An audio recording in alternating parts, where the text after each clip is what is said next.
Hi, I'm Alicia too from Music Blog Yeah, and I'm sitting with Kyle and Woody from Bastille. How are you both doing today? I'm good, thank you. How are you? Very well, thanks for asking. And yourself? How are you, Carl? I'm very well, thanks, Woody and Alicia. That's very nice of you both to ask. All right, so I just wanted to say the last time that we ended up speaking to Bastille was back last October, and that was before the release of Flaws. So I think the best question to ask is, what's the band been up to lately? Been quite busy. We've been charging around all over the world pretty much. We're currently on a US/Canadian tour, which is nice. We've been to Australia, Japan, Europe. I'm just listing areas now that we've been to. That's just lots of different areas, and we've been to all of them. Yeah. We've been really busy. We've been touring since last October. The album March came out. Yeah. So we've touched on recently sort of some new songs. Hopefully to try and get the second album Out at some point. well Or on its finished, way. really. Yeah. I think we're going to start road testing some new songs quite soon, which should be quite fun. And yeah, so that's just sort of touring really. That's about it. And then you started the North American tour, I believe it was early last week. So how's the tour been going so far for you both? It's been really fun. The fans have kind of taken us a bit by surprise. Well, like me anyway, by surprise. And then like everyone's been really, really polite. Because like normally, say after gigs in like Europe or UK, we kind of go outside and like meet fans and sign some stuff, and they just kind of just like jump on you like sign this, and everyone just kind of waits politely to be kind of like invited forward. It's like, oh hi. But no, I mean like the crowds have been lovely. I mean the fact that we're playing these sold out shows and like somewhere we've never ever played before, it's just bonkers. I think that's the thing. It was just the surprise of the reaction we got. Like considering we've done sort of 2 shows in America, and then we sort of come here and obviously like it sold out before, but you never really know what to expect. And the fans have just been amazing, and the venues have been just like amazing really cool. as well. Like really really nice venues. And yeah, it's just been really good to. Well, not that we get to see a lot, but even just to sort of travel around a bit and stuff. And this is our first time in Canada, mine in the band or just at all. Same. So, yeah, that's really nice. Yeah, well, we welcome you here. We're actually excited to see you guys play tonight at the Phoenix, and we know that this summer you ended up playing Bastille, iTunes Festival, and both Reading and Leeds, so you've obviously had a very eventful summer so far, which this made us wonder, do you prefer playing smaller venues that are more intimate or like bigger festival sites? I was thinking about this actually earlier. Like, it's not necessarily a preference; it's just a very different experience. Like, so like playing smaller ones, you can see literally everyone in the crowd what they're thinking and all that sort of stuff. But then like I guess on the kind of bigger scale we've done, which was the Muse tour, which is like playing stadiums with these like vast, great stages. It's kind of like being behind some sort of like glass wall almost, because like you're just so far away and so far removed from the rest of the audience, so, like you don't interact as much. So I wouldn't say a preference; it's just a different experience, really. Yeah, it's so different walking out on stage. There's different parts of it. Walking out on stage to like was Isle of Wight was like 40,000 people. Yeah, that was when you mental. walk out and it's just like This just sea. a sea of people that you can't. It just takes you by surprise. You're like, I can't believe that many people here. But then in the smaller ones, it's a lot more intimate. And I think like what he was saying, we're playing to people who are sort of about as far away as you are now, and we're really close, and you can see everyone. And I don't know. I might prefer the smaller ones because you can see that they're people almost. But whereas like when it's like 40,000 people, it's just like a mush of like this can't be real. But like you're forced to look at the faces of the people in this intimate gig. So I think I prefer them maybe. It was really funny actually. The other night, playing, I think it was in Chicago. There's a girl in the front. We started playing Overjoyed. Like Dan got through like the first kind of line, and she just screamed to her mate next to her, "Oh my God, I'm gonna puke!" So good. It's like you can hear everyone. Yeah.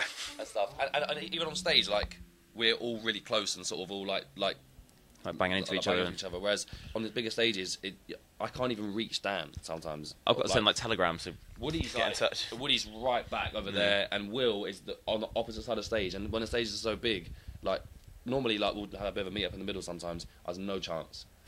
So isn't it? I think the smaller one, isn't it? Come on. All right, the smaller ones, yeah. All right, and then we have one last touring question for you. We know that this Saturday you'll be playing the British Embassy, but that's going to be in DC. So we were just curious, what's the craziest venue you've played? Because that's kind of out there.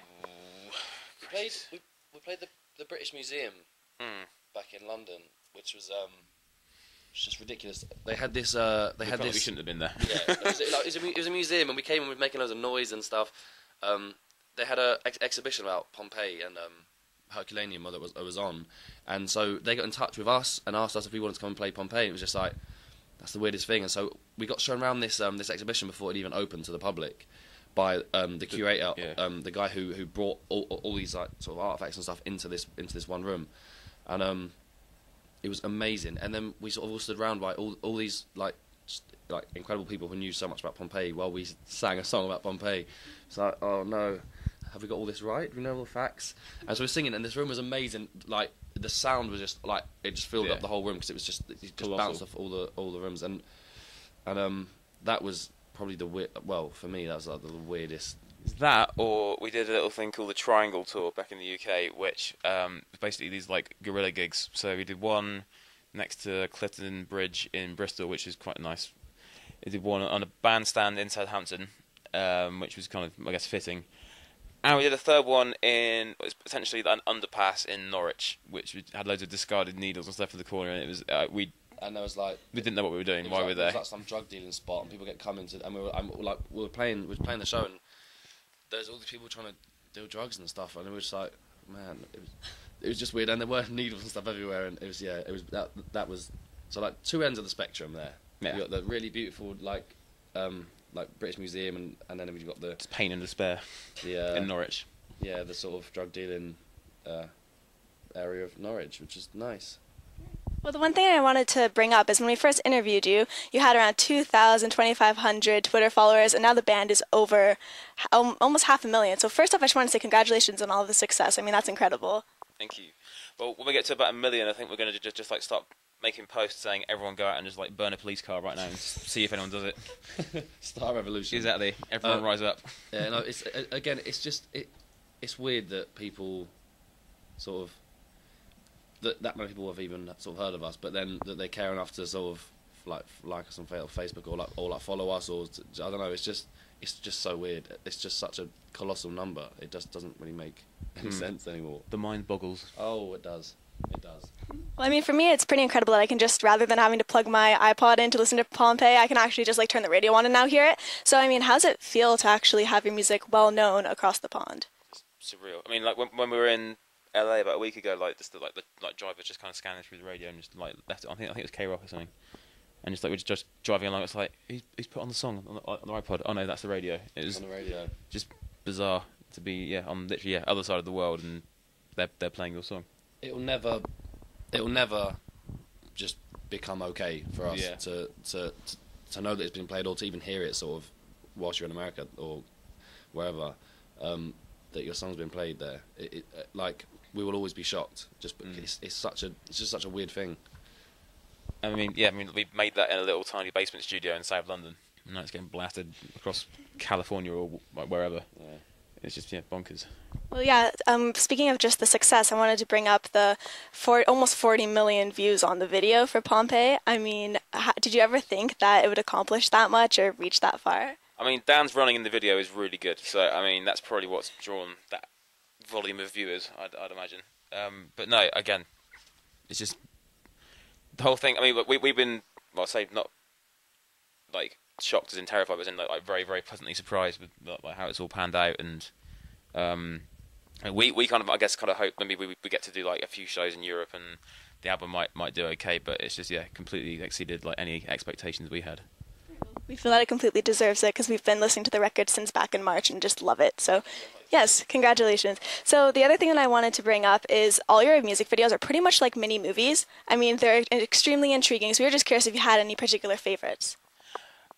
It's one you've not seen yet. The next one that's about to come out in the UK, it's pretty dark, and I love it. I don't think they'll even be able to make like a TV edit because all of it's just pretty dark.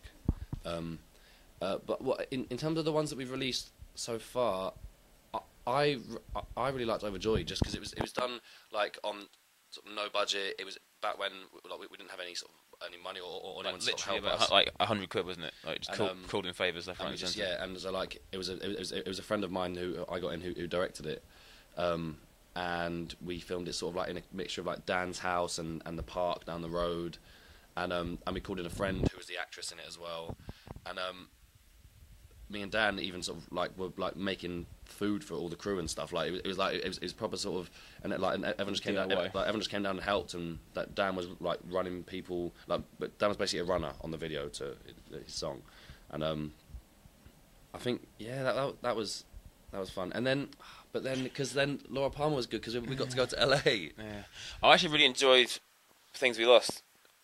Just because like Nail, who directed it, like he decided to like shoot it on like actual film rather than like digital, and that just it looks just really warm and lush and All of them, yeah, all of them we like.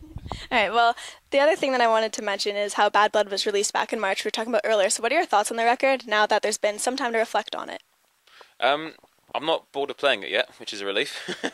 I don't.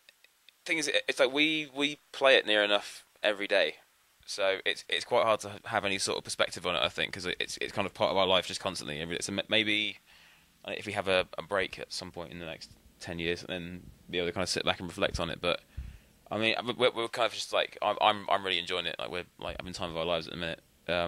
But yeah, I mean, I guess it's kind of enabled us to go around the world, speak to you guys, and see all these amazing places. So. I've never listened to the album. Oh, really? Well, not from like start to finish. Yeah, that'd be kind of weird going home to put it on your own CD. I mean, I've got a copy. I don't think I've opened it. Like, I've not even. I mean, obviously I've heard the songs. I think I think because that might open the door to me sort of then that song, and then when I play it, it takes away. Because like I don't know, like I mean, it's all evolved slightly, I think. Yeah, and so I think like live is very different to the record, and I think hearing the songs like in my sort of in my house or just or like whatever, then it would sort of maybe ruin the sort of the sort of thing that I've got with it at the minute. Yeah, my perception. So, but obviously it's been amazing. We've been able to sort of take it everywhere and play it everywhere. Yeah. But yeah, I'm not sick of it just yet either. I'm sure we'll get there. One day. All right, well, now we have the very last question of the interview, which is, what is the best part of being Bastille? Ooh. Get to tour the world with your mates. Getting to travel around. Meet people like you. This is it. This is our life is to go around everywhere and play music. Like, that's our job. That's insane. That's our job. And you should feel very privileged, I suppose. Yeah, like I think that must just be the best part about it, that because jobs normally, like the perception of a job is it's what you need to do to make your money and whatever, and we're just some of the lucky few who get to do what they love as a job, and so we get to travel around the world just doing it. Yeah. Pretty good gig. All right, well, that was the last question of the interview. Once again, I'm Alicia Toot from Music Blog, and this was our interview with Bastille. Thank you so much for speaking with us today. Really appreciate it.